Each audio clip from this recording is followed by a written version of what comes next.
This is a video letter to the members of the Marching Handbell Choir to communicate the basic ideas and the goals we wish to accomplish. I'm Richard Vaselli, my wife Carol Vaselli. This is Nancy Jessup and Ron Hoare. We're going to attempt to show and discuss items of importance such as music, showmanship, marching, and uniformity. What is our goal and how are we measuring up at this state? Well, our original goal, of course, was to put a marching handbell choir in the 1988 Tournament of Roses Parade. And at this time, the Tournament of Roses is considering us to lead off the 1988 Tournament of Roses Parade.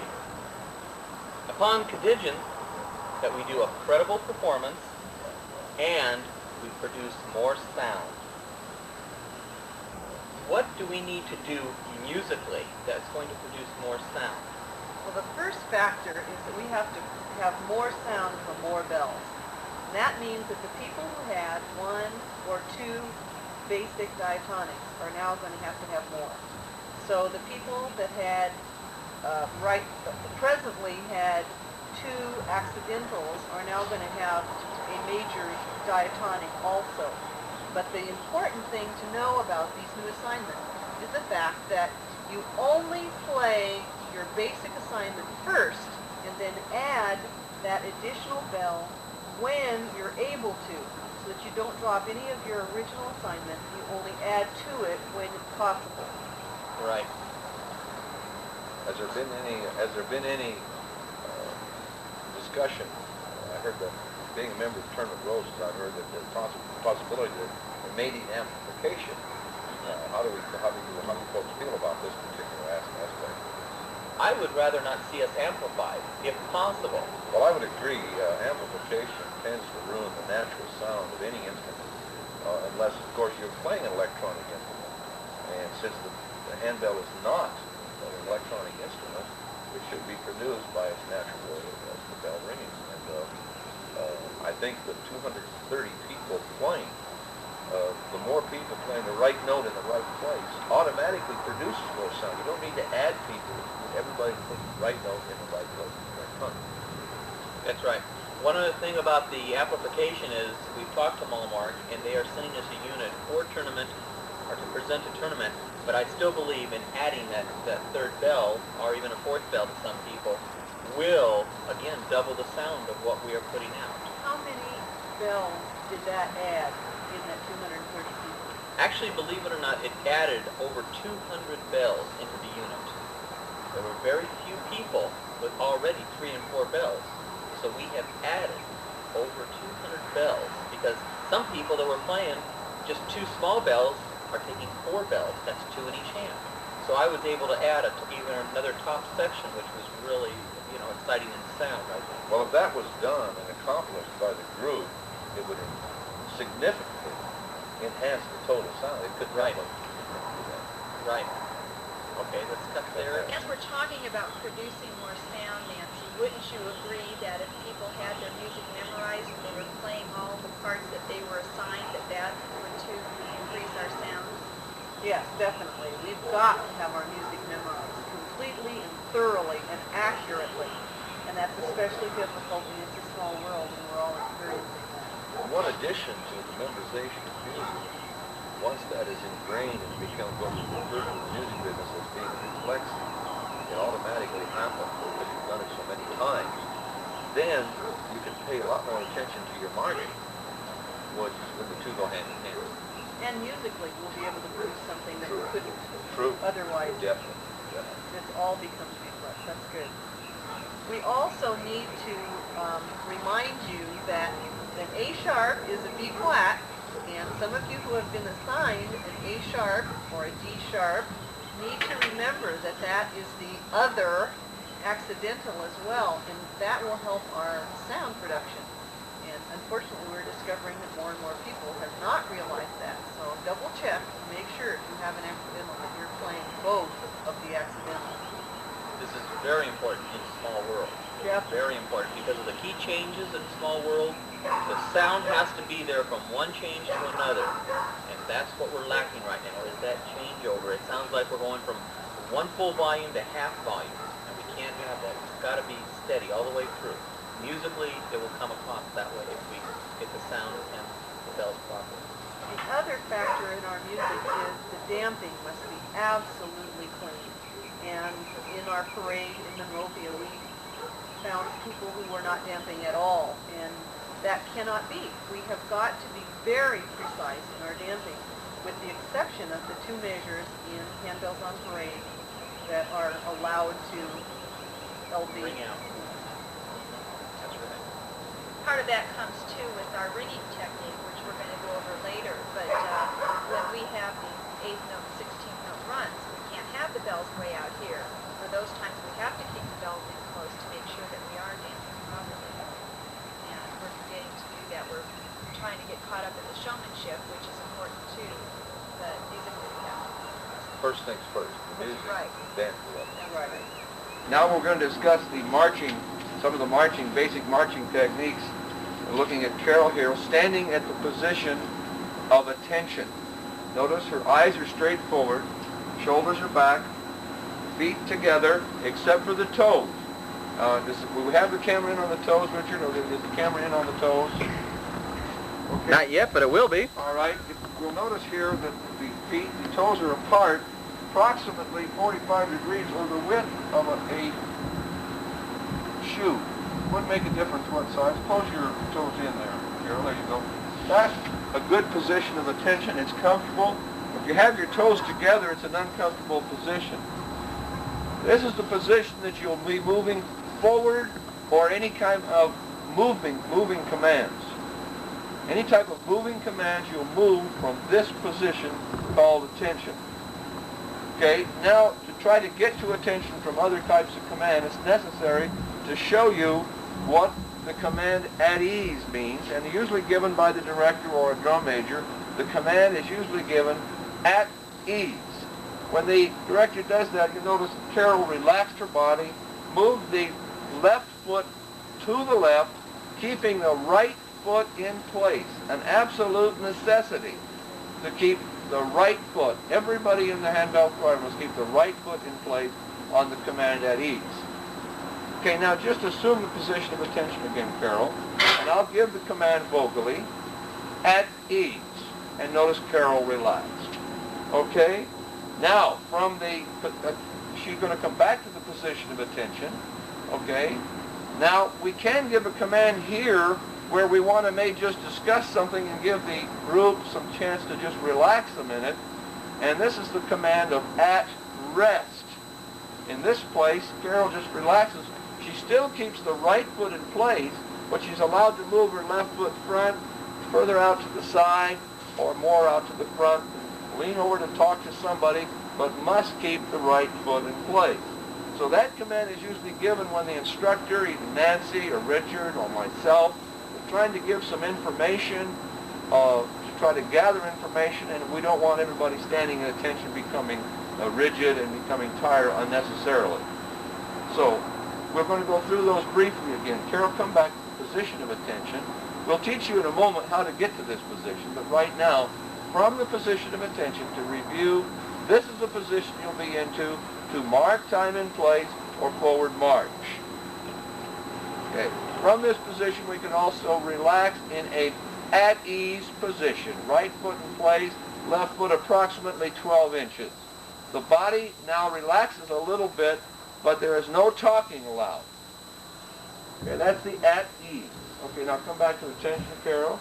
And then if we want to discuss something and we want the group to relax more, I'll give the command at rest, and then she relaxes kind of totally, but still keeping the right foot in place. Okay, come back to the position of attention. Now moving on, we're going to teach you a command now called the parade rest position. Normally in the military they say parade rest. However, in the case, since this is a handbell choir, we are going to use the command just choir by saying choir. That means we want everybody's attention at a parade rest position. Okay, come to attention, Carol. Now I'm going to give the word choir and watch what Carol does. Choir. Okay, now she can come back to an attention. Okay, now, from the at ease position, I will say choir, and she'll become rigid. From the at rest position, I will say choir, and she'll come getting ready. Every time following the word or command choir, you can expect the next command to be attend hut, or a short military phrase to come to attention. This will be accomplished in a two-movement command. On the word hand, and I give the word attention, on the word hand, her left foot will come up. On the word bells, her left foot will come down, and the bells will come up in the getting ready for the playing position.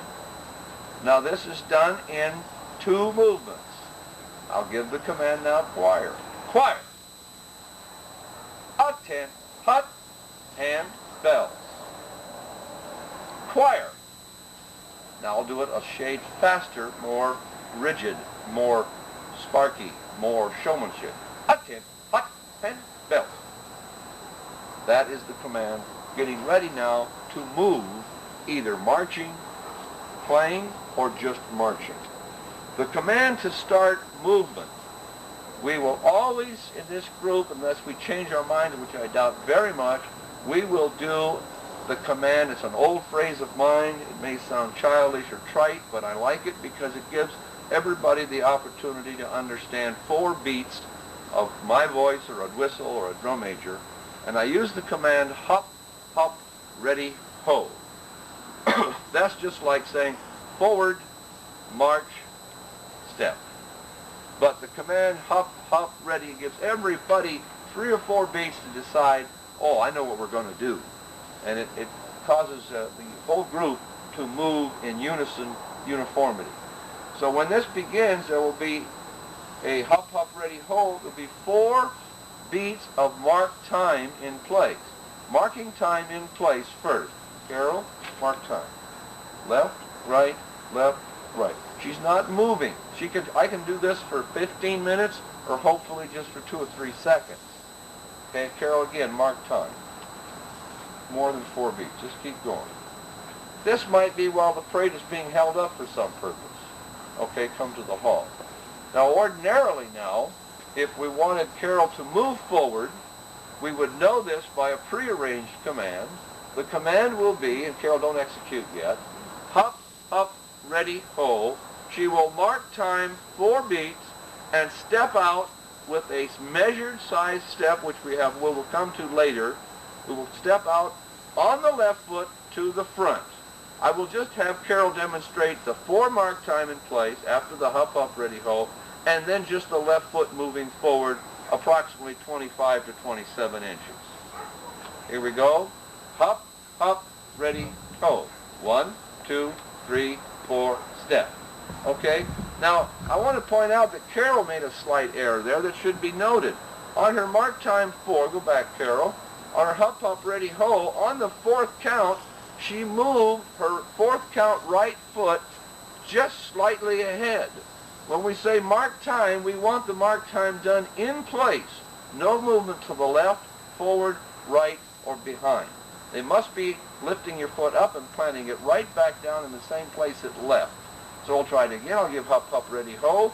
She will mark time 4 and take 1 step with the left foot to show you the position of the foot. Hop, hop, ready, ho.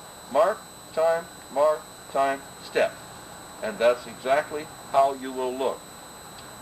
View of what we've just shown you with Carol here and myself trying to instruct you on your marching technique, I'd like to kind of review them and show how they would look without instruction.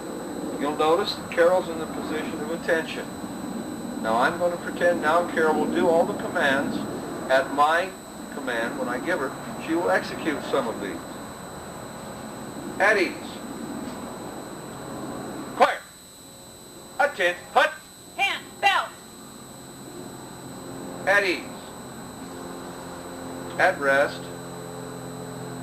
Choir. Attend. Hut. Hand, bell. Choir.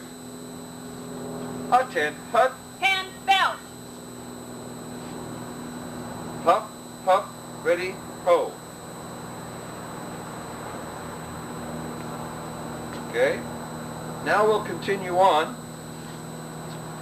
What you already saw with the hup, hup, ready, ho, during the parade, while you're marching forward, it's a possibility that you will just mark time for a certain amount of beats or time until maybe an ambulance passes or a broken down float or what have you.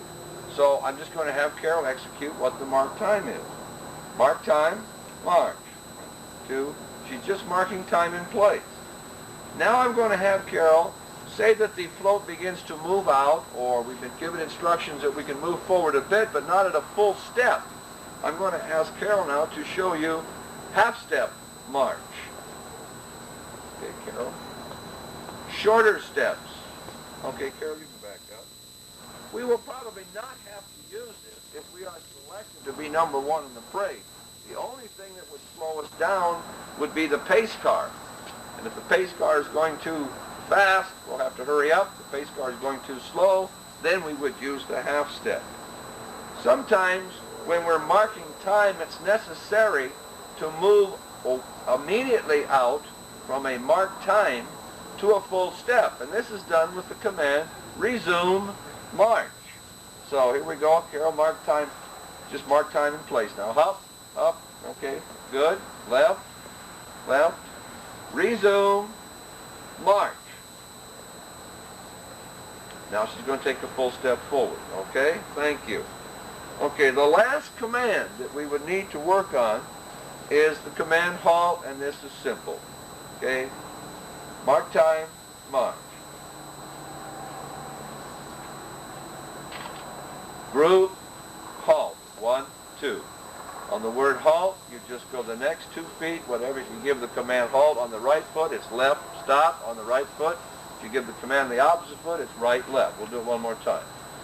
Okay, mark time. Group, halt, 1, 2. That's all there is to it as far as a halt. Now, I'd like to make a few other comments regarding the marching style.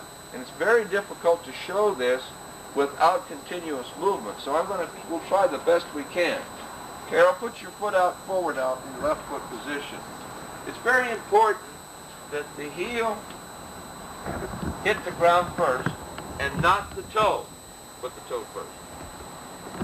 This is a style of marching that is very tiring. It's very showmanship, but used on the football field a great deal. However, for street marching, it's much more comfortable to march with the heel first. Now the heel hits the ground, and as she moves forward slowly, you'll notice the toe hits the ground, and the right foot comes. Okay, now Carol, back up a minute, and I'm going to move into the picture here, since I'm an old man, and show you what it might look like if you put your feet too far to the left and right as you're marching. You don't want to look like this. That's like down in South somewhere going to get a bucket of water or something. Or you don't want to march like this, like the Gestapo. We don't want that. We want a position of attention, the feet together, but with the toe leaving the heel hitting the ground first. And as you move forward, by the time that toe hits the ground, the other toe is on, the leg swings forward, and then the right heel. And it's very difficult to do when you're moving slow. But it's very important that you get this technique of heel, toe, heel, toe, heel, toe. And it's very difficult to demonstrate it because you're moving so slow. It's much more comfortable when you're moving at a tempo that the music will be going, and you'll be marching like this. So I hope this explanation, and with Carol's help here, will be of help to you in putting this show together so that you will be the #1 group in the 1988 Tournament of Roses parade. In the area of showmanship, it's one of the most difficult things to define. Showmanship means what it means, and I've heard all sorts of explanations, but I think there's some key words that might be of help to you. One of them is the way in which you stand. It looks like that your person has some pride. Stand tall, look sharp, all those terminologies. It's very difficult to define verbally, and yet everybody has an idea of what they look like. When you talk about showmanship, another term is general effect. That's the total sight and sound. I guarantee you, if you look good and feel good, fortunately, you seem to play better. And as you play better, you feel better. And as you feel better, you put across the general effect or showmanship, the total package being one of sight and sound. We know we're going to get the sound with Nancy and Richard and Carol working with everyone and all the leaders throughout the different areas. We know we're going to accomplish that. But if Carol would relax her shoulders, don't smile, look down at the ground, this does not put across the picture like you're enjoying yourself. Drop your bells a little bit. Have one lower than the other. Get your head to the side. This is very distracting. As you're looking at it as an audience, you would say, that person doesn't know what they're doing. That person, it looks like work. Now, Carol, come back to the position of attention. Smile, and it's genuine. You don't want to make a smile. Now, just make a false smile, Carol. Yeah, you don't want that. You want a gentle, nice look to look at the person and say, gee, isn't that nice? And I don't mean beauty either. Beauty has nothing to do with it. It's just a matter of, does it look like this is something that I enjoy watching and hearing? So when we talk about the total carriage and the showmanship, notice that Carol's bells are of equal height on both sides. Notice that she's holding the bells in a very similar manner. Very similar. And the thumbs extending. Not one thumb up, Carol. One thumb down. Do you see that? It is distracting. That's a lack of uniformity. Okay? Now, if Carol tips her head too far back, that looks unnatural, which people say, oh, she's having to try hard in which to accomplish what she's doing. Now, become stiff and rigid, Carol, in your whole body. This is a look of scared. I am afraid. I don't know whether I'm going to pull this off or not. Now go back to that comfortable pride position. It all has to do with the word carriage. Carriage basically is a military term referring to how do you hold yourself with the equipment you're carrying. In the service, that would mean like a rifle or a saber. In a band, it would be an instrument. In the case of our marching handbell choir, it's the position of the bells. Notice that the shoulders are even on both sides. Now, Carol, drop one shoulder. You don't want that look. That is distracting. Okay, straighten up. Okay, now take her head again. Her eyes are going forward. She has a natural smile. Her bells are in the proper position. Her feet are in the proper position. Her body looks one of like she is enjoying herself. Okay, carrying on from the side view, we all saw what it looked like from the front when Carol would do the things that were incorrect and when Carol would do the things that we think are correct. In this position here, I'm going to criticize Carol just a moment here. Notice that her shoulders are slouching just a bit. Okay, now I could have a technique to teach this, and it's rather difficult. Let's see if it comes across. We haven't discussed this. Raise your shoulders up, tight, straight up. Now push them back. Now drop them. Oh, it didn't quite work. Let me show, maybe I can demonstrate, Richard. If you'll excuse my belly. A way to teach attention, and I'll try to hold the bells. I'm not used to holding bells. But if the shoulders come back, up, down, and then down. Don't hold any tension in your stomach area. Try to keep it in, of course. Make the back relax. Don't stiffen up. Throw your hips forward or throw your shoulders forward. Bring your shoulders up, back, and down, and the bells in their position. Versus my look now versus this. You see the difference in that? That's what you want. You don't want this slouch look. You want a pride look. By the way, the word pride is an Air Force term that they've used the words professional results in daily effort. The first letter of each word stands for pride. Okay, now to carry on with showmanship, I'm going to have Nancy demonstrate something that a marching handbell choir can do. Smile, of course, which we've talked about. A band can't do that. So you'll be the only group in the whole marching group in the whole parade that will be able to smile. I've never seen a trumpet player yet be able to smile and play his horn right, but you can smile and play the bells properly. So now we're going to move into the area of how the bells should be moved, and then we'll let Nancy fill in here as far as how the showmanship angle can enhance the visual of this marching handbell choir.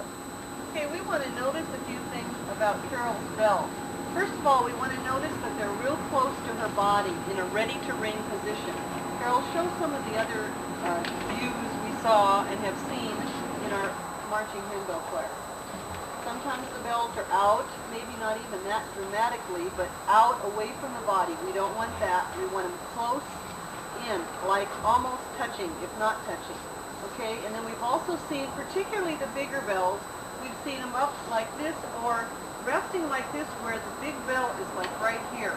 So we don't want it up that dramatically. We want it down more level and not way up here on the top. Okay, when we ring, we want to ring from this ready-to-ring position out and up. Okay, and of course, the shorter the note value, the shorter the stroke, but it is going to stay up.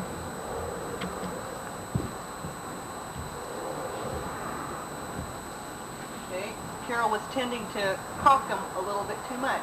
She's used to foreign handing, and she's going to have to tuck it in. Okay, and again, Carol, ringing style. Okay, you see how high it is? It's going higher than her head. Keep doing it, Carol. You may or may not do this in your group ringing, but we've got to do it here. Okay, and then last chord, way high and down and around. Okay, let's go through the 8 beats in between as if we're finishing a chord and then 8 beats. So 3, 4, 1, 2, 3, 4, 5, 6, 7, 8. And that's what we'll do between each piece. I think it'd be best to repeat that particular aspect so that you understand where each beat is about the 8 counts for showmanship, so that you get a uniformity look with the entire bell choir doing this mass movement. You're talking about 230 people times 2 arms. That's 460 motions, and you don't want 460 different. You want all the same. All right, thank you, Lon. All right, now we're going to start with 2 beats up at the shoulder. 1, 2. And they come down, straight down to your side. Not behind, but straight to the side. All right, that was 1, 2 up, down, 3, 4, 5, 6. Between 5 and 6, the elbows break. 7, 8. Did you notice on count 6 that the arms were parallel with the ground? One arm was not higher than the other. They were equal. Get into the 6 count position, Carol. There. You see, now bend one arm. You don't want this kind of look, because this takes away. Can you imagine the voluminous amount of different looks you'd have? So you want this look on count 6. At least 1, 2, we know where that is. 3, 4, we know where that is. 5, 6, we know where that is. And 7, 8. So we know where 2, 4, and 6, and 8 are. And those are important. And when we do this, the purpose, so you'll know the purpose of this, to give our arms a rest from a tight ringing position. So you'll be able to fully extend your arm, even though it's very quick. And then bringing them up straight, again they're extended, and then break and back around. I think you should review that whole thing in sequence. Okay, 1, 2, 3, 4, 5, 6, 7, 8. Good. Good. And to try to tie in the marching, as we saw face forward, and the look, as if you want to review the tape, and as then Nancy came in and talked about the showmanship of the bells. You put the two together, and when you look at the band or the choir or the military drill unit or whatever, then you're going to get a look from the side as you pass people along the parade route. They're not just going to look at you in one position. You'll be seen in several positions. So I want you to pay attention to how Carol puts the heel down and the toe as they revolve one step after the other as a command of marching forward. And you will see what we're talking about this marching style that we're going to try to emulate if possible. And I'm sure we can. All right, Carol, here we go. Hop, up, ready, ho. Mark time forward in place. Step out, left. Notice the heels hitting the ground. Okay. Did you get any of that? Yeah. Okay, now I'm going to give Carol the hop, hop, ready, ho command, and she'll mark time 4 in place and step forward. I want you to particularly pay attention to how her heel hits the ground first and the toe leaves the ground. And you get a nice flow. Hop, up, ready, ho. Mark time. Now the full step. Left. Notice the heel. Notice the heel. Okay, now I'm going to have Carol walk back and demonstrate the reverse of what it looks like to just walk down the street instead of march down the street. There's a big difference. I'll give her the hop, hop, ready, ho. Now she's just going to walk. Hop, hop, ready, ho. 1, 2, 3, 4. That's walking. And I think I'm going to show a few of my demonstrations here of what this might look like. People tend to walk in many different ways, depending upon your lifestyle and how you feel. But when you're marching, it has to be in a march mode, not a walking or a leisurely mode. So I'll go from the mark time and show you a typical marcher who's not enjoying themselves, and therefore showmanship is out the window. Up, up, ready, ho. 1, 2, 3, 4. That would be called saundering. Shoulders dropped. You can even keep the shoulders up and still walk and not look good. Up, up, ready, ho.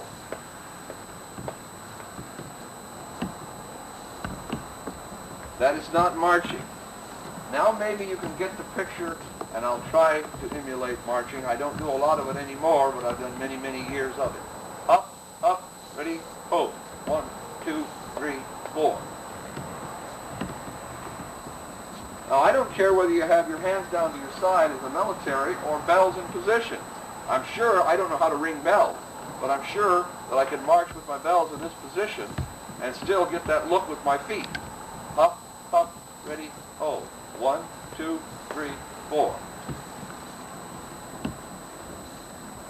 And I think if you'll practice that kind of thing, you'll find that you'll be an outstanding group in the 1988 Tournament of Roses Parade. Again. Okay. Wait, give me 5 seconds. Sure. Carol, would you go through the entire uniform and be very specific for us? Okay, as you can see, this is the uniform for the Marching Handbell Choir. And what I would like to do is take you from the shoes up to the top of the hat to make sure that it's very clear how we want to look. Let me stress first of all that it doesn't matter how young or how old you are, if you are tall and thin or if you are short and stout, if you have long hair, short hair. It's very important that we all look uniform. And this means that we have to have our uniforms match and fit in the exact same way as much as possible so that when we come marching down the street, no one can tell if you are short or fat or tall or old or young. We will all have this appearance of looking all the same, and this is very important. First of all, let's start with the shoes, band shoe. And I happen to be wearing a Hush Puppy band shoe, but we talked about the fact that you don't have to necessarily buy Hush Puppies as long as it's this exact same style. It is a tie shoe. You notice there isn't any extra stitching around the toe like a loafer.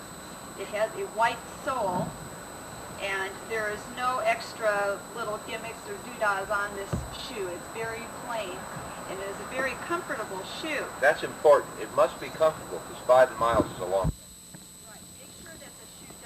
Properly, and that there is nothing on it that's going to rub you and cause blisters. Next of all, we have a white sock, and This must be white, not off-white or gray. It's very important that it is white. Don't use your gym socks. Make sure they are clean and new also. We don't want something that's kind of dingy gray. Okay. Then we have the white pants. The pant length is very, very important in uniformity. They should just break at the top of the shoe so that it is hiding the laces. And you want to make sure that the back of the pant is not dragging close to the ground so that it can get soiled, especially if it's a rainy day or something. You don't want it to get dirty. But it should be about 2.5 to 3 inches above the ground. Hem length is also very important. You notice I've only got about a 1-inch hem. You do not want people whose pants might have been too long to have a big 6-inch hem. Make sure that you trim it so that it doesn't stand out and that the hem is as unnoticeable as possible. That's uniformity again. Okay. If your pants are too long and they break too much at the top, it will give a sensation of being baggy, and you don't want that. Okay. Also, if your pants are too short, your socks are going to show, This is a no. and you look like a high rider, and that looks really dumpy. But you wanted to make sure it covers your socks and at least the laces also. Okay, the next thing we need to talk about is the belt. Now, the belt I'm wearing tonight is a little bit off-white, but we found out that you can't just have any color belt because the sash sometimes has a tendency to hang down and the belt will show. So you do need to have a white belt. That's very, very important. And the belt is also a necessity for hanging your bell hooks, which you will need later on. Next you have the sash, and it is to be tied in a double knot or square knot on the right side. The ends should hang down about midway down the calf. They shouldn't be down to the knee, and they shouldn't be up high on the hip. They should be about halfway down, and the points should be at the same length. So we don't want them like this. Again, uniformity. They all should be hanging at the same length, and don't allow the sash to get scrumpled up like this. It needs to be open so that it's visible. On the shirt, many of the women are not used to these long shirt tails. Mine comes down to here. We are suggesting, if you would like, and it causes a problem, that you can trim the shirt tail to a certain degree so that it doesn't bunch up in your pants. So that's just a suggestion. You might want to trim the shirt tail and just, whip it under a little bit so that you get a nice smooth look in your pants. Underneath the pants, you need to be wearing preferably a flesh-colored brief or underwear. No bikinis for the ladies or the men. You need to wear a full-cut brief so that we don't have visible panty lines. A suggestion for women might be to wear underall pantyhose. That would, also cover that problem. Okay, on your shirts, your cuff should come down long enough so that when you extend the arm, it's still covering the wrist.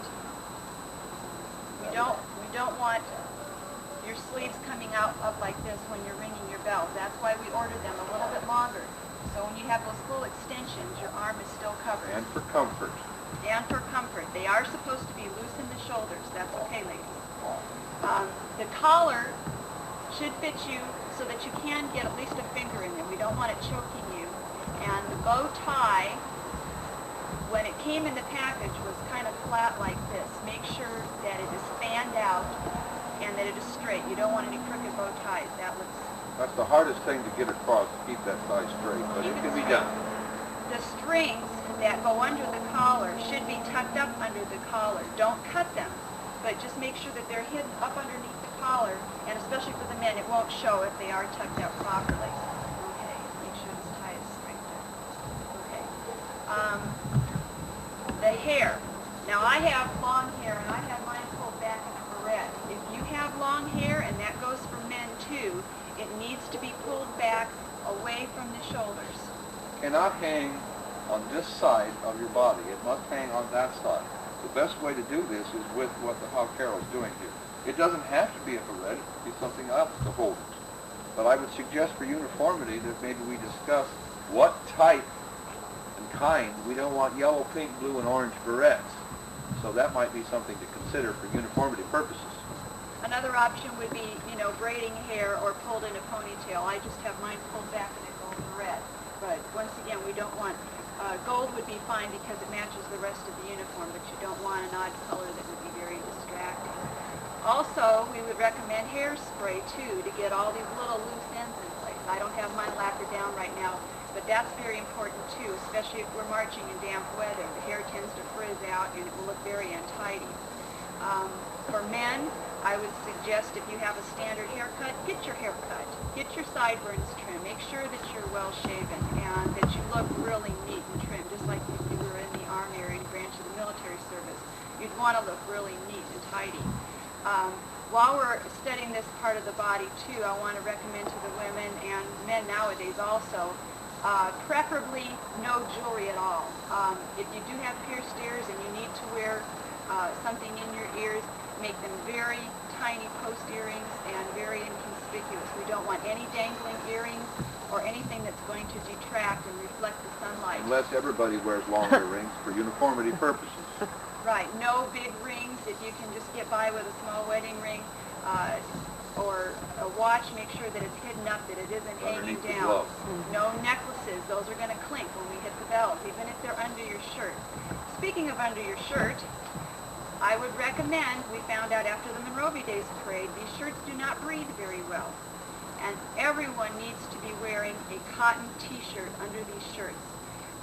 When these shirts get soaked with perspiration, they turn a very dark blue and they're very uncomfortable. So even women, you get your husband's or your boyfriend's Hanes t-shirt and you get those on, some kind of cotton undershirt. Yeah, it's best that it's cotton. Yes. Because it absorbs the perspiration. For the Rose Parade, in fact, it might be a wise idea to get a long sleeve thermal type of shirt for warmth because we will be there early in the morning and it's very cold on January 1 and this will help you to stay warm because you won't be able to take your jackets and coats with you. And if you have enough room under your pants, men and women, you might want to have thermals or you could even wear white tights or pantyhose, something to also help with the warmth of your legs. The last thing would be the hat. The hat. Okay. We have been told that we are getting something inside the brim of the hat so that they do stay on straight. But after viewing our videotapes, it seems like this was our worst problem, was the uniformity of the hat position. And we decided we wanted it straight on the head like this, tilted back just slightly, and tipped to the right side. Not straight on, it's tipped slightly to the right. Not back. Not back like this with the brim showing, and not down like this over your eye. It would just set back a little bit like this on the head and off to the right. Again, uniformity. I'm not wearing my gloves, but every bell ringer knows that white gloves are a vital part of their uniform no matter where they go. So everyone is to have their white gloves. It doesn't matter if they're plastic dot or not, whatever you are used to wearing. But we might want to suggest that you either wear 2 pair of gloves or we had discussed weightlifting gloves or bicycling gloves underneath to give you extra support and also extra warmth for your hands. One other thing that we should talk about is eyeglasses. We will not allow any sunglasses to be worn during the parade. In fact, none of our performances should you be wearing sunglasses. This is why we chose a hat with a slight brim. It will shade your face a little bit. If you do wear prescription glasses with photosensitive lens where they do turn dark, that is okay. But if you do have another pair that isn't that way and you can wear them comfortably, it won't cause you any problem, we suggest that you wear just regular prescription glasses without the dark lens. Those with dark glasses, again, cause a problem of uniformity. If you're looking at 230 people and 6 have sunglasses on, you will see the 6 and not the other 224. Besides, Carol, if we lead off the Rose Parade, what time would we propose to begin and end?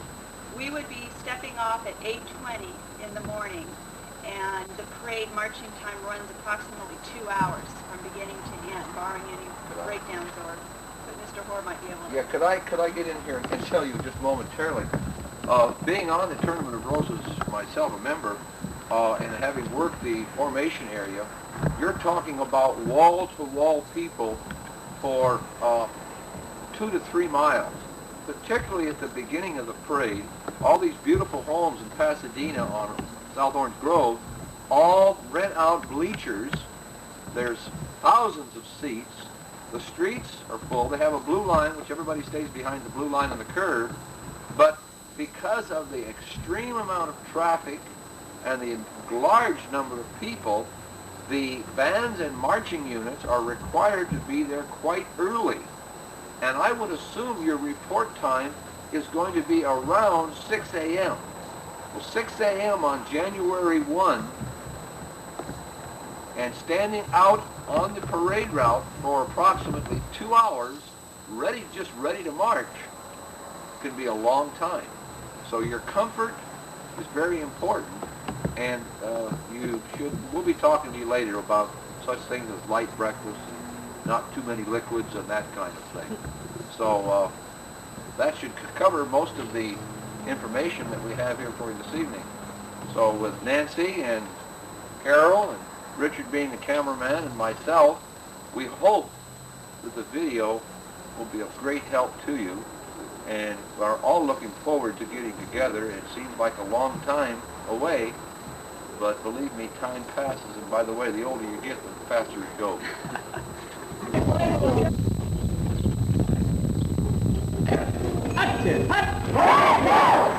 Not bad.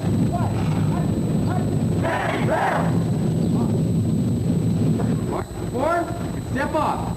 Hup, hup, ready, ho! 1, 2, 3, 4.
Drive down, come on, keep your file straight.